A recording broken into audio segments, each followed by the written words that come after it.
Here's a man who, he might even agree with Steve, actually. It's Jonathan Davies, who's an economist and wealth manager. Good morning to you, Jonathan. Good morning to you, Jonathan. Morning. Are you confident the government can get us out of recession?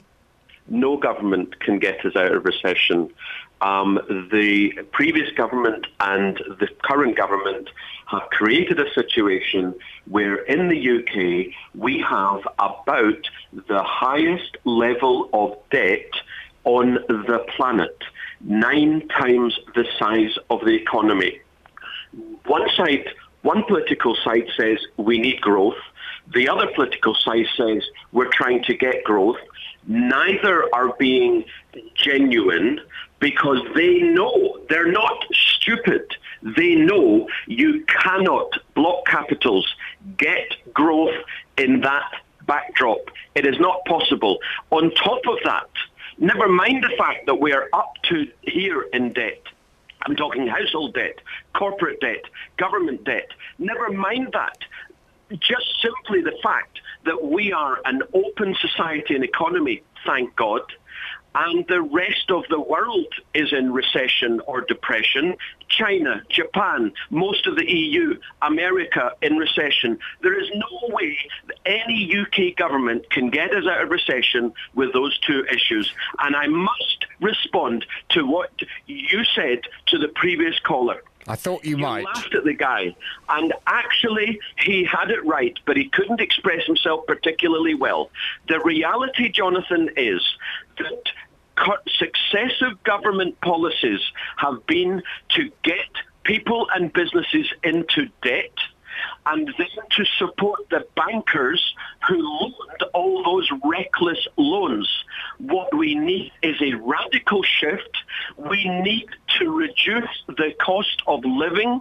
We need to reduce the cost of running businesses. And the only ways we can do that is by stopping bailing out the banks and hiking interest rates. That way, we'll have a couple of years of major difficulty. Major difficulty? But we'll all lose our homes, Jonathan.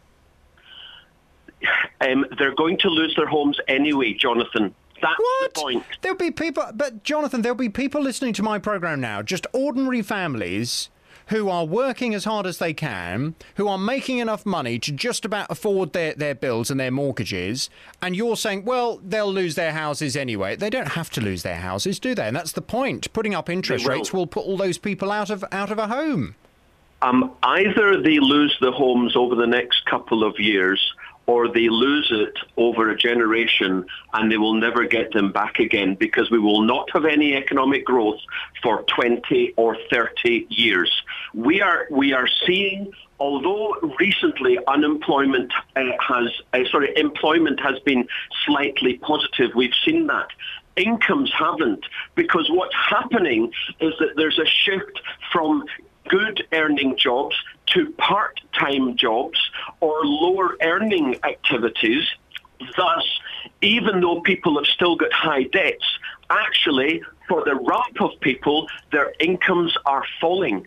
And of course, taxes are not falling, public services are falling, pensions are falling, retirement ages are rising, and so on. It's a drip, drip, drip over 20 or 30 years. And I tell you, once our interest rates rise, and believe me, the government or the Bank of England will have nothing to do with it. It will be the global markets who will say, enough's enough. The UK is a basket case. We're only going to lend to the UK at much higher interest rates, and that will feed through to mortgages and business loans. Once that happens, as I say, unfortunately, we're going to go to hell and a handcart. What I'm saying to you, Jonathan, Jonathan, one final point. Either we do over 20 or 30 years, which is what is happening. We haven't had any growth for 5 or 6 years, or we do it in one fell swoop. But you always present a very negative image of the UK economy. Jonathan, the BBC needs to listen to the people who are actually telling the truth, rather than the people who are continually saying, keep the status quo, there isn't a problem. I am one of the many who said there was going to be the 2008 crash. People didn't listen to us then. They should be listening to us now. So put up interest rates, accept the fact that tens of thousands of families will then not be able to pay their mortgage and will have their houses repossessed, but accept that it's short-term pain for long-term gain. In effect, yes, but just on the point of people losing their homes, of course, that's a desperate situation. My point is, it's going to happen anyway. On the other side, can I ask, as the gentleman said, if prices of housing and of running businesses and of fuel and of heating and lighting were to fall, which they would do with a raise in interest rates, I tell you, the cost of living, the cost of running businesses would be lower, the cost of buying houses would be lower. We could actually get the economy going. Would you be better off if interest rates were to rise?